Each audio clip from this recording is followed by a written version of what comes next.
Good afternoon. Thanks for tuning in. I need to get my Instagram stream up, but if you're watching on YouTube, let me know if things look good, if audio is okay, or if I need to make any changes. Let me see if I can get Instagram up here now. Give it a try. Let's do it.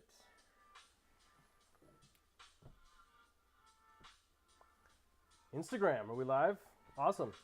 Thanks for checking us out.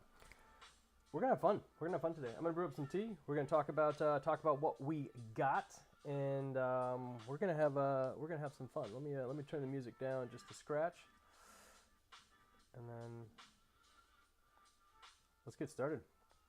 So I will be updating the black gold rum barrel in a little bit, but I want to talk about some of the new teas that we had going on first. So if you guys have any questions, you can just pop them into chat, and we'll see how it goes. I am first of all going to talk about the tea that we're going to be drinking first, and hopefully the computers and everything plays well. We don't get any crashes, and everything streams nicely, and we'll have a fun little session. Let me get this computer set up. So I'm going to be drinking a tea that we got that I am super excited about, and one of the friends that we work with over there, she's helped us out with a bunch of different teas, and she had a tea that she pressed 21 years ago in Iwu. She processed some big tree material in Iwu. In 2001, from the Wangong village area, which is really gorgeous, gorgeous tea, gorgeous area. It's very remote, and it's really good quality trees in that area. So 21 years ago, she pressed this material, and she was selling it, and so we tried it and fell in love with it, and we picked it up, and so. Just pretty simple little wrappers, kind of in the style that I like a red stamp on there. It says Iwu Dashu, so Iwu Big Tree. I'm gonna be brewing that up into this gorgeous little teapot right here. Forgot to show the. So yeah, so we've got this on the site. You can actually go to the site now and check out all the new teas. We just posted all of them, and you can check it out. I'm going to be talking about them while I brew up some tea, but I just wanted to get this one started first, and this one's just nice. It's just got that really good aged Iwu essence. It's not too cheap, so it's 100 grams, and we're selling them for 150. But this tea's really worth it. We don't have that many to sell, actually. We bought all she had, which was less than 100, so it's there's not much. But this is a nice tea. If you're looking for some old Iwu experience, this is the way to go. Give this a try. So yeah, I'm excited. We haven't done like a little tea release party in a while. If you guys are joining, just let me know what you're drinking, and kind of fun to see what everyone's drinking. Let's take a look at these. Let's take a look at these leaves. It's nice. It's got some good age color in there. It almost looks like a newly pressed show pour. So this was a Monghai storage. Monghai storage is a little bit more humid, but it's a little bit more humid than say Kunming. I mean, but not as humid as say Guangzhou or something. Sending them some love from Chicago and Germany. What's going on, man? Hi guys, everybody. It's good to see everybody. Haven't done a YouTube and Instagram live stream together in a while. It's nice because people can get onto both. Little Teapot 78, brewing enjoying some yancha right now. Just a subtle hint of smokiness in this, but I had a nice long session with it last night as I was trying to get the final tasting notes up on the site. You guys can check those out. This one's just fun. All right. Can't wait to check out the new teas. Thanks, Joseph. They're on the site right now. You can check them out. They're currently all in the Kunming inventory, but China Post has been shipping a little bit faster. We'll have them set and ready in the Seattle inventory, but it's going to take a while longer for that to work out. Let's see. All right. Rose drinking some purple shung. You haven't had tea in way too long. We actually have some purple show that we're going to be releasing today. So that's apropos. Oh, that's nice. Miles of Cha is drinking a bug-bitten white tea. Cool. Oh, it tastes pretty old. Nice, even though it's just 1 year old. That's cool. Tea Temple's on vacation in the Canaries. Can't miss this drop. No, I'm excited. To get a couple details about the black gold that we've got. I just keep experimenting with different stuff, and so this was the longest we've ever actually like kept it. And so we had two full barrels with the black gold material, and they've been aging for 2 years. And so I am really excited to sell this material. So we'll be able to sell more than we normally do because it's a double barrel batch, and then it's also the black gold material, and it's also been in barrels for 2 years. So we took the material out, we actually blended the barrels together, and then sectioned about. And it's really important when we actually put that material into the barrels. We seal the barrels, the gentry jars like this here, right? So when we put this when we put it into these materials, when we put it into these jars that we had custom made in gentry, we seal it as quick as we can, because it's really all about like the aroma. Like the aroma of the rum barrel black tea stuff is really awesome. And like when we first open those barrels and smell it, it's just absolutely incredible. And so we want that aroma to last as long as possible. So we stick them in the foil bags, we seal them up, we stick them in the jars, and we seal them up so that when you guys get them, you open them up, and hopefully it just is abundance of amazing aroma. And yeah, pretty excited about that. But starting with this one.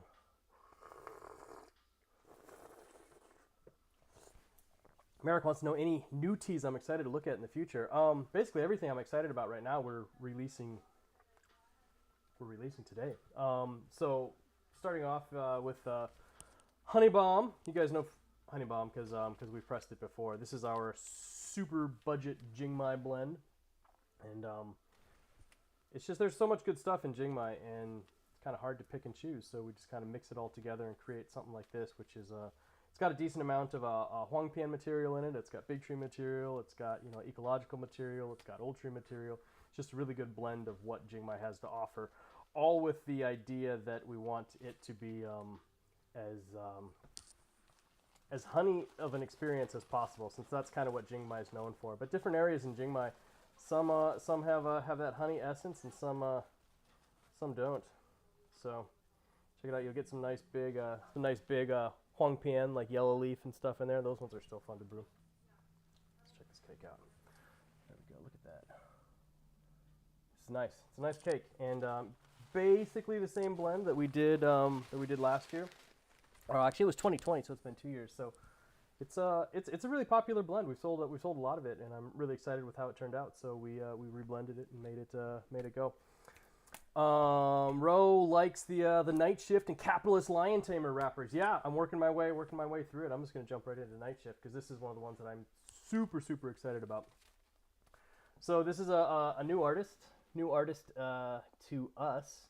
It's a Seattle artist and a tattoo guy. Let me get that shading just right. There we go. So this is called Night Shift, and I've kind of theorized this blend for a little while, but I needed to find the right art to go with it. And I was watching some as COVID started, kind of dwindling down. Some of the local galleries started opening up again, having gallery shows, and so there was a really cool gallery show at Ergo in the Pioneer Square, not Pioneer Square, but the Pike Place Market area in Seattle, and I saw Jose Rodriguez's the third's art, and dude, his stuff is just so cool. It's so cool. So I reached out to him, kind of gave him my elevator pitch, like, hey, I sell tea. I want to know if you could do some custom art for me. And he's like, dude, let's do it. And so we met together actually at a coffee shop. I brought my blend just in the loose form, brewed it up for him, gave him my ideas, and he just knocked it out of the park. I really like the he does a lot with Aztec type artwork, and a lot of his artwork references the different deities in that history. And so he's like, well, he's like the way I described it and the way we drank it. He's like, we've got to put Tezcatlipoca on there, and that's what he did. So Tezcatlipoca, like the god of night, the god of war, the deity of smoke and mirrors, like everything just segued perfectly into pu-erh, and specifically the blend. So I put in some really good tasting notes. This is really nice. This has a lot of it's just super creamy, and it has nice like chocolatey notes, hints of even like subtle like floral hints, but there's enough bitterness in here to kind of give it like this nice little kick. Super good. I got the cake here too. We can take a look at that.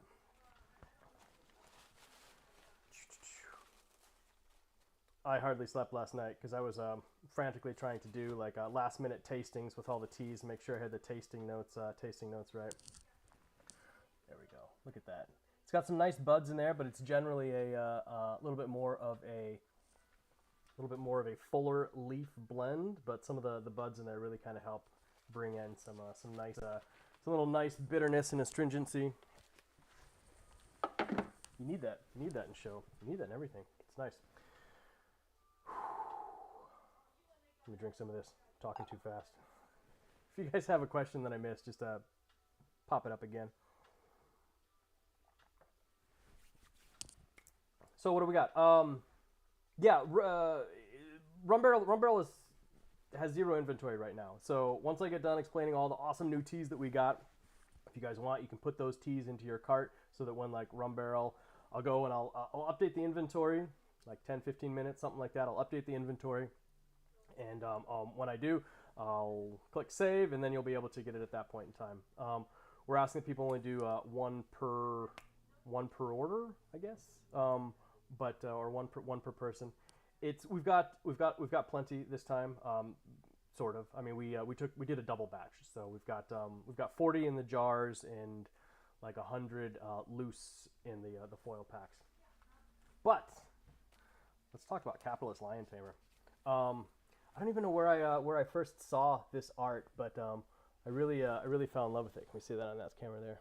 It's that light gets a little bit bright, doesn't it? So this is a German artist, Paul Friedrich Meyerheim, and so he made this painting in the late 1880s. It's called the Jealous Lioness, and it's just really cool. I really just kind of fell in love with it. There's a whole bunch of stuff going on in the full painting. We kind of pulled out like a little excerpt of it, and Capitalist Lion Tamer is a little bit of a inside joke, if you know what that reference is. It's I don't know. So I had a lot of fun with this. So yeah, Capitalist Lion Tamer, and this is purple bud material. This is Zia. My pronunciation is probably wrong, but purple leaf. There's multiple different types of teas that qualify as purple leaf in China. This is the non-hybridized, naturally occurring leaf material, as opposed to the hybridized, which is where they take some purple material and put it into other ones. So this is really interesting stuff, and you can see it definitely from the cake. Let me grab it here.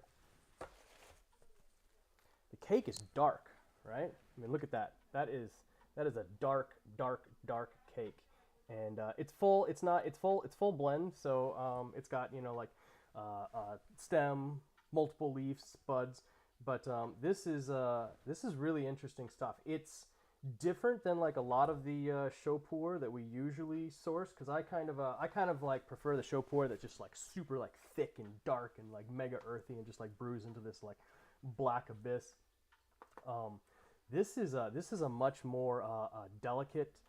It brews like red and clean and clear. I mean, you can overleaf it and get some more out of it, but it's nice. It's really nice, and it's actually relatively affordable. Interesting. It's a 2012 material. It's something that our friends put together back in the day, and then they kind of like stored it, and then wanted to sell it, and so we bought as many of the cakes as we could. It's 357 grams, so it's a really nice one, and nice full size one. So we've got those on the site too. The last show pu'er that I am excited about, not that there's any show pu'er that I'm not excited about. I've been wanting to do this one for a while. This is my Beskar brick themed cake, and this is a pure Imperial grade show pu'er. We even just named it Imperial grade. Pretty simple. One of the first show pu'er that we sold that I way back in like 2013, 2014 was a show pu'er from 2008 from the Bulong area. We just called it the Bulong Imperial grade 2008 brick, and they were just so good. Like that material just always brewed nice. Bud grade material, like a pure bud grade show pu'er, just brews and brews and brews so much in like in the early steeps. It just brews thick and dark. It's got so much to go on. Really nice, you know, like bitterness and astringency balance, like the Bulong power kind of comes through in that. And so we had the option to get some really nice Imperial grade material this year, and so we were super excited about that. We really wanted to be able to actually like press the bricks with this pattern in them, which would have been super awesome. We tried it. We had some custom bricks, some custom molds like cut out of like stainless steel so they could be used in the presses, and it just didn't work. Unfortunately, it just didn't get like that full pattern in there. There's just the details were just a little bit too fine. So we experimented. Would have been fun if we could have had these bricks with the exact same like pattern pressed on it, but we didn't. Something a little interesting about the font. See if anybody knows that. There's some really interesting little bit of history with that font. This font is the last font that was unknown in the Star Wars font universe. So for the people that like track down like all the fonts that are used in the movie, this is the last one that they couldn't figure out what it was. It's the heads-up display from the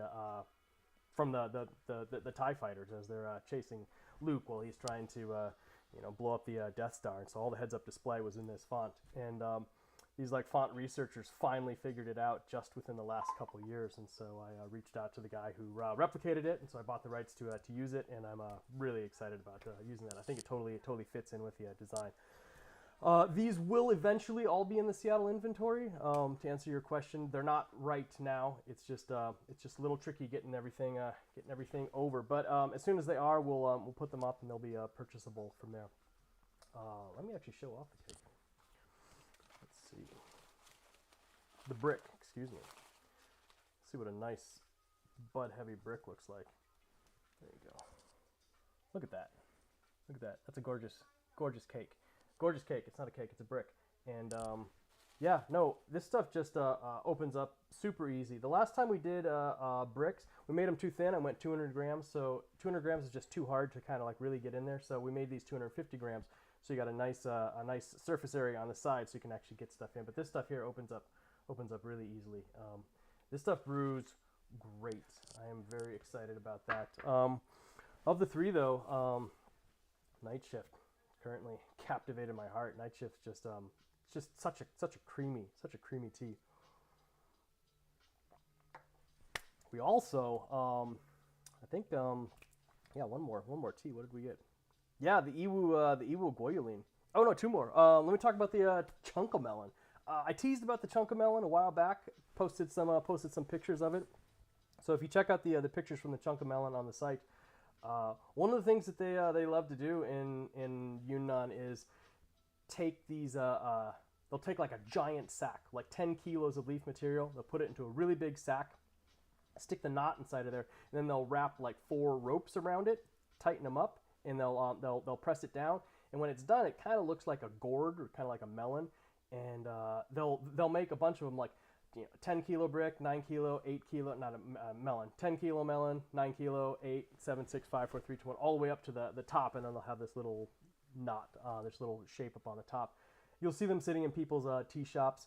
Oftentimes, like the ones that people put up on display and stuff, it's just not really good stuff. They just threw whatever was in there. But this stuff is really nice. So it's from 2005, and it was actually really well stored. It wasn't just stored in some tea market somewhere where everyone's like walking past it. It was stored in a proper storage in Pu'er city, and we tried it and just fell for it. So we bought all the melons that they had. I wish we could sell the full melons, but it's just so heavy, and like it just really cost prohibitive to actually ship the big giant melons. But what we did do is we took them, we broke them all down into nice big 250-gram chunks. So you buy it, you get a chunk of the melon. That's why we called it chunk of melon. And the top pieces are small enough that they can actually ship in an e-packet box, which is really cool. So we actually have those on the site right now. We only have a couple though. So like that top knot piece, we only have 3 of those, and then we've got those are 400 grams. We've got one piece that's 900 grams, a melon, and then we've got 3 melons that are actually like one full kilo. So if you wanna be baller, like get a melon, get like a full melon. But we only have a handful of those. So I don't know, but they're pretty pricey. I'm not sure how fast they'll go. So yeah, the Iwu goyaline. So if you guys remember, 2018, I got a chance to go to the one of the goyaline in Iwu, and goyaline just means kind of like natural preserve, national forest kind of thing. It's a protected space that the Chinese government puts in place, a special set of protections to stop people from like overproduction, or like picking too much, or cutting down trees, or like making tons of crops that aren't native to the area. And they've been doing more and more of this in Yunnan, and it's actually really important, and it's really awesome that they do that. Sometimes there's actually villagers that still live out there, and what they'll do is they'll actually pay to have them relocated to a local village.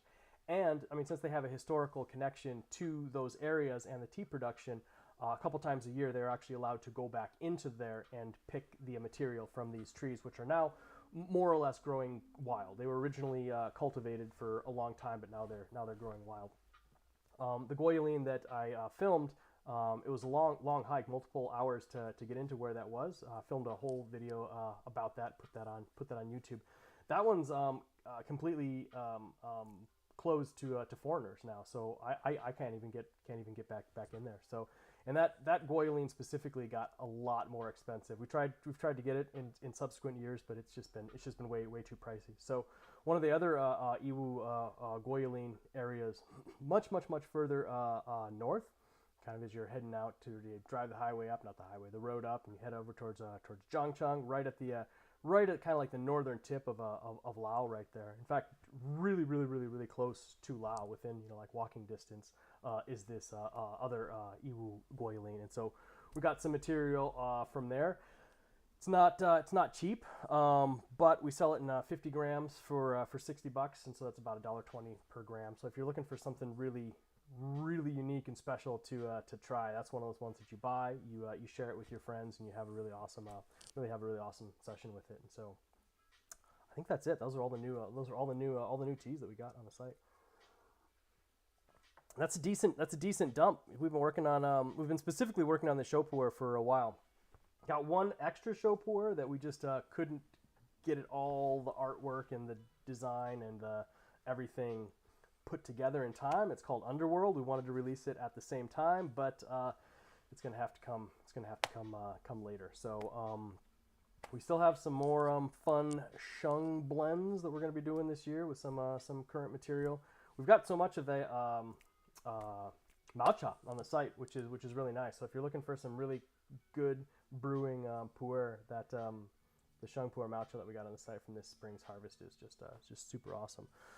So shoot, why don't we do it? I'm gonna put the black gold on the site. Unless anybody had any other questions about the black gold, the rum barrel, and hopefully we've got enough on the site this time. We can that everybody can get some. Let's see, how do I do this? Give me a sec here. Do I need a drum roll? Oh, you're sold on night shift for the Aztec art and the cream, dude. You're gonna really like it. It's really nice. You want to know if there's Andrea wants to know if there's going to be free shipping again in the future, even with a minimum buy. Possibly. It got really hard because China Post like significantly raised their rates this year, even for like a small package and the minimum package. It's just it made it really hard to do anything like that. To help out, like I don't know if you guys have seen it, but you can actually use this code today. So on orders over $100, if you use the code CLT Love, all caps, you get $10 off shipping from China. So you know we're doing what we can, but shipping's not cheap. So even when we offer like a free shipping type thing, I mean we end up having to pay like a lot to ship it, and so that's just it's just a little hard for us to do something like that. So where is this at? All right, let me get here.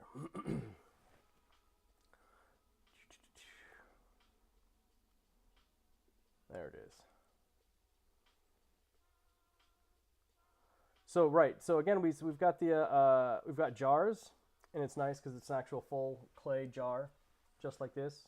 It's just about 60 grams of material is what fits in there. So 60 is kind of what we went with. If you're curious why it's not 50, if it's 50, it kind of looks low. The code in the chat here. Let me type the code in the chat. Yeah. So in that CLT Love code, we've had that going for a while, and talked about it a couple times. But yeah, you can use that on any orders. CLT Love, all caps. Any order, and it's just $10 off orders over 100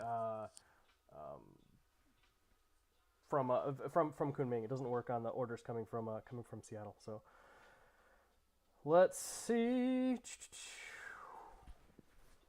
All right.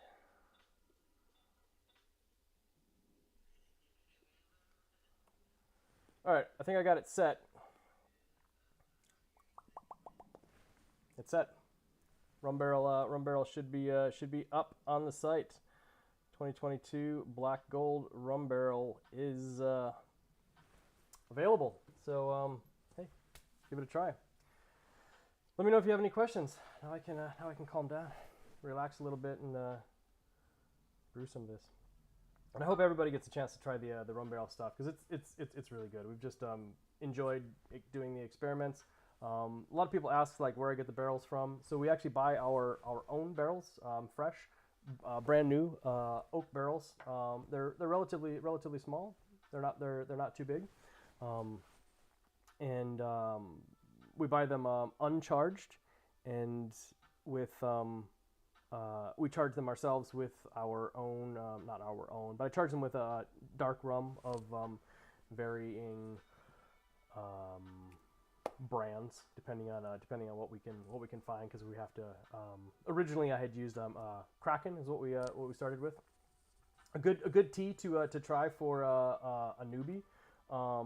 Man, I think a lot of our stuff is pretty acceptable for new beginners. Honey bomb works great if you want like a really great introductory shung experience that's just like sweet and delicious. Honey bomb is awesome. The Imperial grade brick, super nice. Pretty good deal on that. We've got some cheaper show as well. Cloudy Days is pretty cheap. We've got some decently priced stuff on the site, and we also have samples of them as well. Let me know if there's any issues with maybe no Laumana. Scovson says stay away from the Laumana if you're new to tea, because Laumana, or new to pu'er, because Laumana is pretty fierce. But yeah, try honey bomb. Honey bomb's pretty great. And let me know if you guys have any other questions. Let me know if there's any issues with the site, guys. I can debug those currently. Nice. Rum barrel and night shift. I'm really happy with how night shift turned out. John Aiken, what's going on, bud? Thanks for checking out my live stream. John, if you guys don't know, he's in chat there. Helped us film and take some photography really early on, like before we'd even gone to Yunnan, and he's one of the first people that actually bought some of our tea and teaware, and brought him over with his buddies for some nice little gong fu session, and it's fun. It's good memories. Thanks for checking out the live video, man. He's also been kind of helping me work on my reels. So if you guys have been liking the reels action that I've been dropping lately, John does pretty good stuff. He's pretty awesome from a videography and content production perspective, and so he's been helping me figure out the reels thing. I'm not a big fan of the reels, but you got to do what you got to do. Instagram algorithm wants reels, baby. So I've been trying to do reels in my style. Got any cool Gaiwans coming? Nothing right now. I'm sorry about that. We're trying to work out some teaware stuff, but it's just been causing some difficulties. It's hard to do quality control if I can't actually be in China, and I currently can't be in China. So that's where we are with that. Buds and leaves, finally got some. Hooray! That's awesome. That's awesome. Thank you for doing that. Ro wants to wonder what tea aged in a charred barrel would be like. These are charred on the inside. They're I think that's how they do all barrels. So it's a charred oak. It's a charred oak barrel. Boom, little teapot. Got some rum barrel, some evil goyaline, Imperial grade. Your students are going to be psyched. That's awesome. I'm really glad that you share these teas, because I mean that's what these teas are about. Tea's so much better when you have it with people. Speaking of having tea with people, we do now do tea tastings again here in the Crimson Lotus Tea headquarters north of Seattle in Linwood, Washington. So if you're in the area or going to be passing through the area, hit me up. We're pretty good schedule-wise, midday now, which is why I did this at 12:15. Drop the kids off in the morning, pick them up in the afternoon.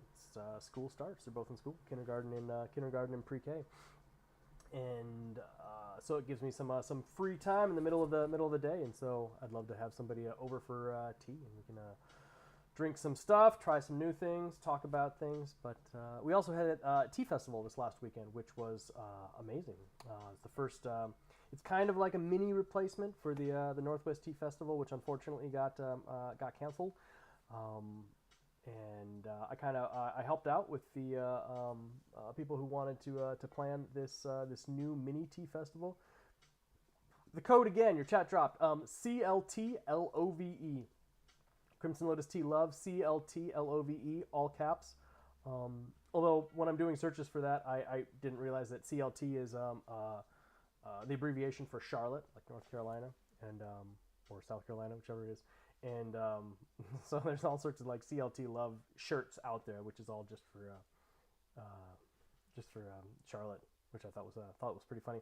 The tea festival was a lot of fun, Ken. Yeah, no, it was great. I was really happy that I was able to help them set that up. We got there early and found out that it's 3 stories upstairs without elevators. It's an old school in the University District area, so right near University of Washington, in north of Seattle. And yeah, gorgeous old school building. You know, like 100-year-old, like wood. You could see where decades and decades of children like running up and down had worn like patterns into the stairs. It was really cool. It was a gorgeous building. It was just it was about what we needed. So which actually worked really well. Kind of a smaller space, but it had some good airflow because it was like a really hot day. It was like 95 outside. It was super hot that day. So had some good airflow. It was on the north side of the building. We'd really love to have headed outside, kind of how Portland does.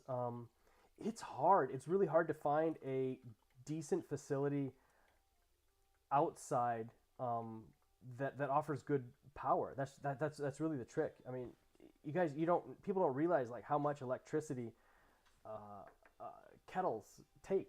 And so, I mean, to put it in perspective, like your average kettle is going to be like 15 amps. It's going to require 15 amps. The entire room that we were in at the tea festival this last weekend had a single 20 amp circuit that ran all the lights and everything, and so you couldn't connect more than one kettle at the same time because it would just blow the circuits. So eventually, the facilities were able to actually like run extra extension cables, but you don't want to run too long of an extension cable because the longer the extension cable, like the slower the power heats.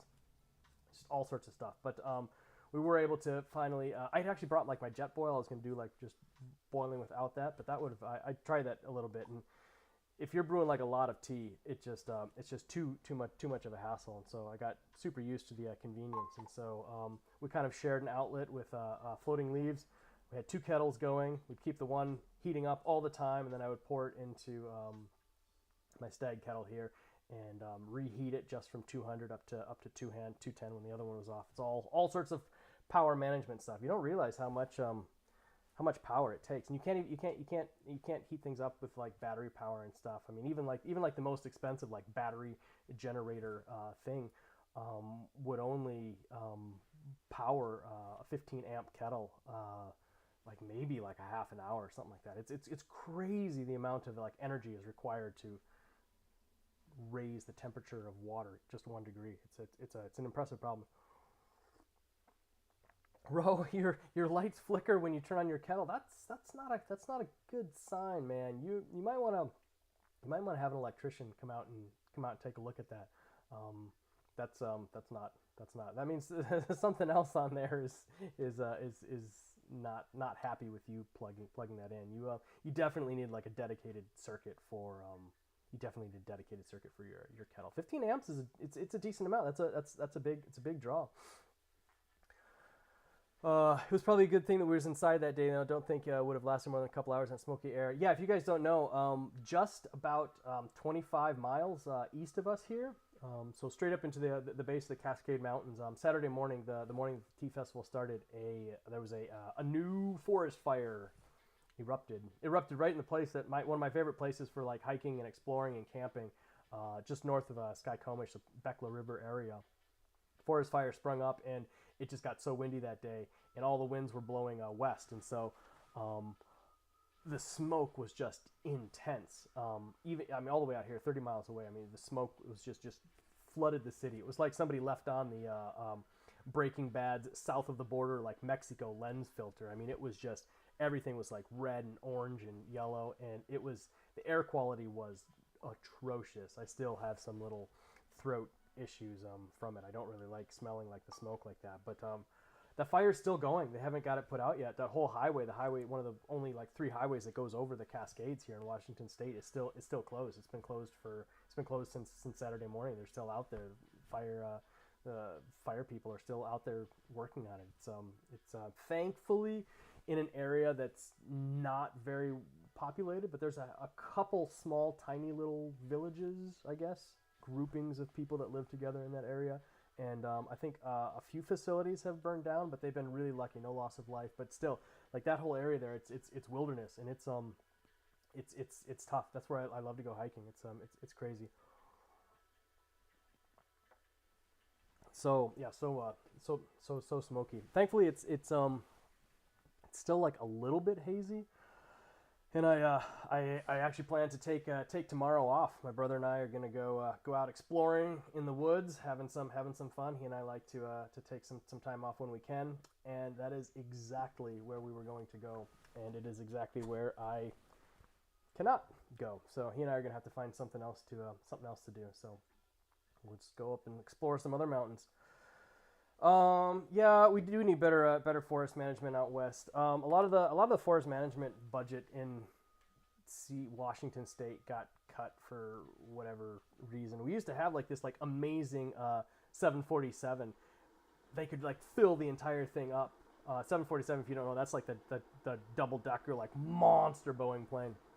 We had a 747 that you could fill up with water and just dump like hundreds of thousands of gallons of water right on the fire every single time, and it actually worked really well. As long as I've lived here, we've had forest fire concerns. One of the first things I remember, we moved here in like 92, and we went to visit my uncle in eastern Washington, who's up in the mountains north of Leavenworth, and yeah, we're sitting out there, like having a barbecue, and then like up in the hill line, you could see the fire going up there. You could see the planes come up, drop it on there. But we don't have it anymore. I mean, like they cut it out of the budget. I just don't. I don't understand. They don't do anything for managing it, and then they don't.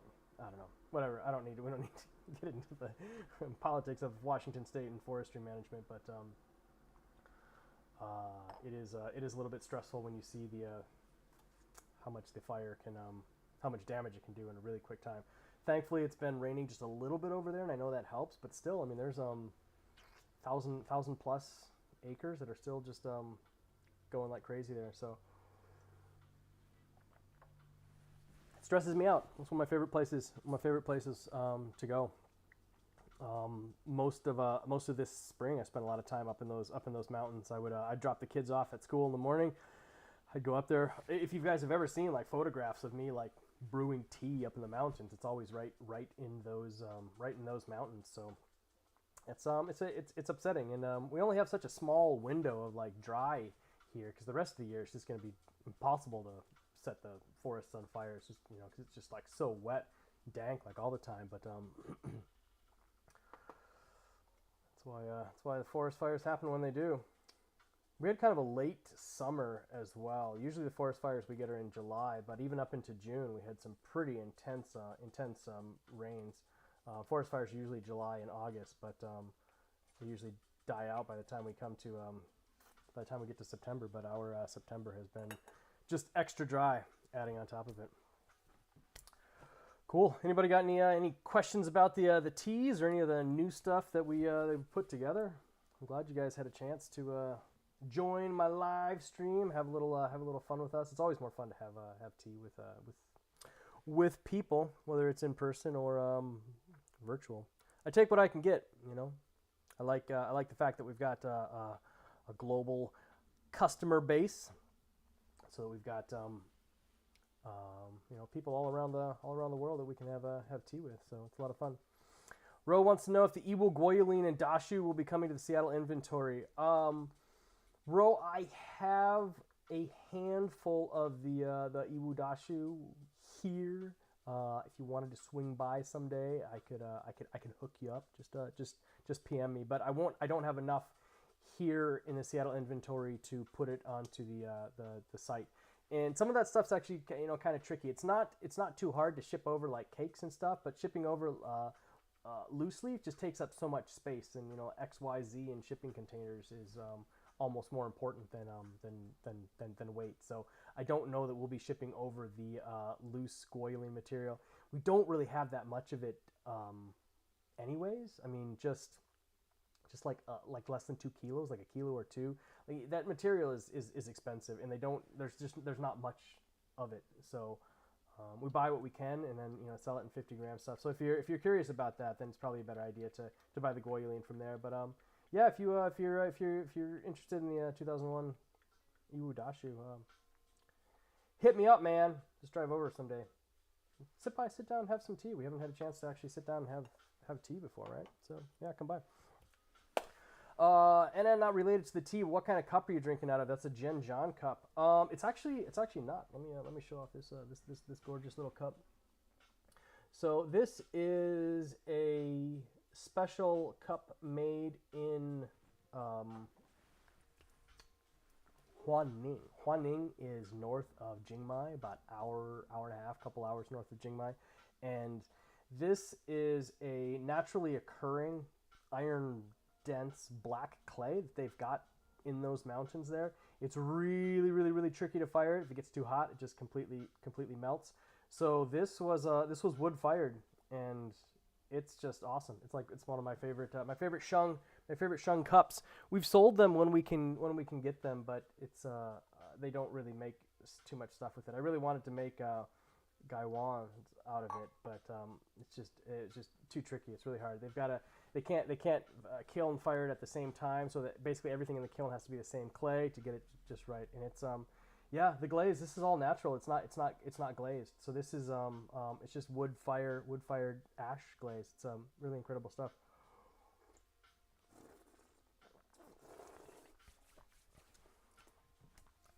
Can Handyman enjoyed and pulled the trigger. Thank you so much. I really appreciate it for everybody who was able to tune in and have some tea with us and purchase some stuff. I'm going to be doing some videos and some little live tastings with each of the different teas that we've got. So I'll probably be doing that as soon as we can. Doing a nice little session with Night Shift and Imperial Grade and the Capitalist Lion Tamer and Honey Bomb and the other ones. And yeah, I appreciate it, guys. Appreciate the support and appreciate watching the videos. If you know anybody that would be into cool teas like this, just send them a link. Send them a sample. I love it. People are always taking our teas and breaking them up and sending them out to their friends and stuff. And if you are in the Pacific Northwest, in the Seattle area, and you want to have tea with us, pretty easy to get a hold of. So just send me a message, and we'll put it on the calendar. You guys can come over for tea. You can try. I actually have all these teas available to try in Seattle, even though I don't have the ability to fulfill orders for them from Seattle yet. Stephen Moneywater, the art on Capitalist Lion Tamer is awesome. I love it. I absolutely. The first time I saw it, I was just captivated by it. Check it out. Look up the full picture on the internet. It's a gorgeous painting that really there's a lot going on there. I'm pretty excited that we were able to use it on a cake. Scovson recently shared some Crane Gang with a couple of people you met during your recent travels. Crane Gang's a great introductory sheng pu'er for people that kind of want maybe they're a little bit more experienced with tea. Crane Gang is a really nice experience, and those tochas are $15, which is not a bad price for 100 grams of tea. So, anyways, this is awesome. Really appreciate the orders and appreciate everybody tuning in. Thank you for making the stream fun, and thanks for letting us do what we do. We love doing it, and we love all of you. So thank you so much, and have a good rest of your day.